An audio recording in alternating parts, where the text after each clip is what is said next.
இன்றைய நாளுக்கான பிரார்த்தனை. நாளுக்கு நாள் நம்ம பண்ணுற பிரார்த்தனை நிச்சயமாக ஏதாவது ஒரு இடத்துல நடந்துக்கிட்டே இருக்குது. அப்படி இருக்கும் பொழுது இந்த விதமான பிரார்த்தனைகள் அந்த விதமான பிரார்த்தனைகள்னு எதையும் ஸ்பெஷலைஸ் பண்ணாமல் நாளுக்கு நாள் நம்ம பண்ணக்கூடிய பிரார்த்தனைகளை அதோட பலத்தை அதிகம் பண்ணிக்கிட்டே இருக்கணும். இந்த பிரார்த்தனையோட எண்ணிக்கை இன்னும் அதிகமாகணும். வரக்கூடிய நாட்களில் ஒவ்வொரு நாளும் ஒவ்வொரு நொடியும் நிச்சயமாக இந்த பிரார்த்தனை ஏதாவது ஒரு இடத்துல நடந்துக்கிட்டே இருக்குதுன்றத மனசில் வச்சுக்கிட்டு இந்த பிரார்த்தனை பண்ண ஆரம்பிங்க. நம்முடைய சாயப்பா நம்ம கூடவே இருந்து எல்லா விதமான பிரார்த்தனைகளையும் கேட்டுக்கொண்டே இருக்கிறார் என்பதை மனசில் வச்சுக்கோங்க.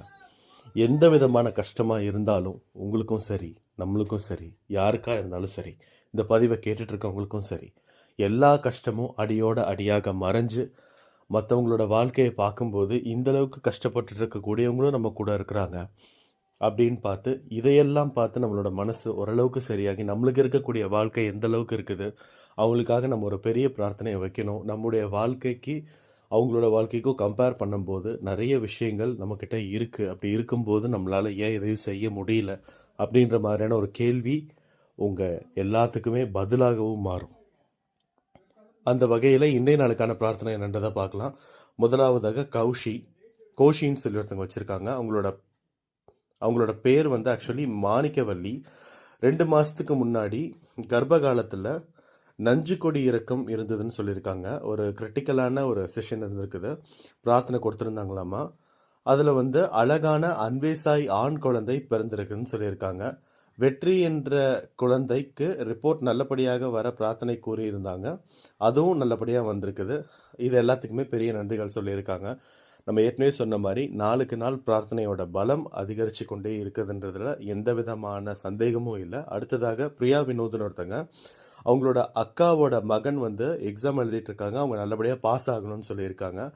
அவங்களோட விருப்பங்கள் எல்லாமே நிறைவேறணும் அப்படின்ற மாதிரி சொல்லியிருக்காங்க. அவங்களோட 2 மகன்களுமே ஒற்றுமையாக இருக்கணும்னு சொல்லி ப்ரேயர் வச்சுருக்காங்க. நிச்சயமாக இவங்களுக்கு எழுதக்கூடிய எக்ஸாம்ஸில் ஒரு பாஸ் அப்படின்ற ஒரு ரிசல்ட் வரும். அந்த எக்ஸாம் யாரெல்லாம் எழுதுகிறாங்களோ எல்லாத்துக்காகவுமே ஒரு பொது பிரார்த்தனையாக வச்சுக்கலாம். நிச்சயமாக இவங்க கேட்கக்கூடிய எல்லா விஷயங்களும் நடந்தே தீரும்.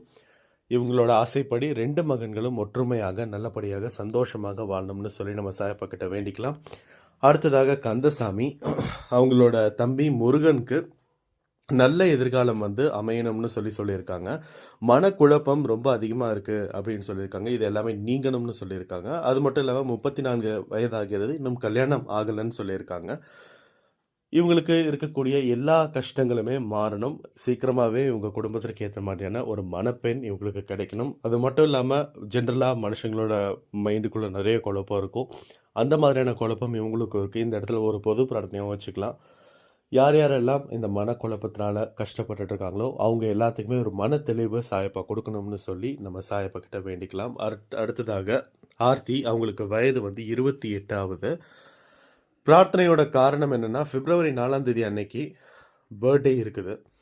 அவங்களுக்கு ஒரு விஷஸ் சொல்லியிருக்காங்க. அது மட்டும் இல்லாமல் அவங்க கையில் காசு இருக்கணும்னு சொல்லியிருக்காங்க. ஒரு 10,000 இருந்தாலே போதும். ஏன்னா இவங்களுக்கு நம்பி பொண்ணு இருக்குது. அவங்களுக்கு கைக்கு காசு வச்சுக்கிட்டா போதும். அவங்களுக்கு தைரியம் இருக்கணும். அவங்கள நம்பி ஒரு பொண்ணு இருக்குது. அதனால் அவங்களுக்கு கையில் எப்போவுமே ஒரு காசு இருந்துக்கிட்டே இருக்கணும் அப்படின்னு சொல்லி ஒரு ப்ரேயர் வச்சுருக்காங்க. நிச்சயமாக இவங்களுக்கு எந்த விதமான பற்றாக்குறையும் இல்லாத அளவிற்கு இவங்களோட வாழ்க்கை இருக்கணும்னு சொல்லி நம்ம சாயப்பா கிட்ட வேண்டிக்கலாம். அடுத்ததாக மகேஸ்வரி, அவங்களோட அப்பா நல்லா நடந்துட்டு இருந்தாங்க. ஆனால் இப்போ ஒரு வாரமாக சரியாக நடக்க முடியலன்னு சொல்லியிருக்கிறாங்க.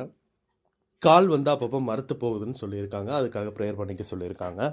நிச்சயமாக உங்களோட அப்பாவுக்கு எந்த விதமான ஹெல்த் இஷ்யூவாக இருந்தாலும் அதை கூடிய சீக்கிரத்தில் நல்லபடியாக நிவர்த்தி செய்து கொடுக்கணும்.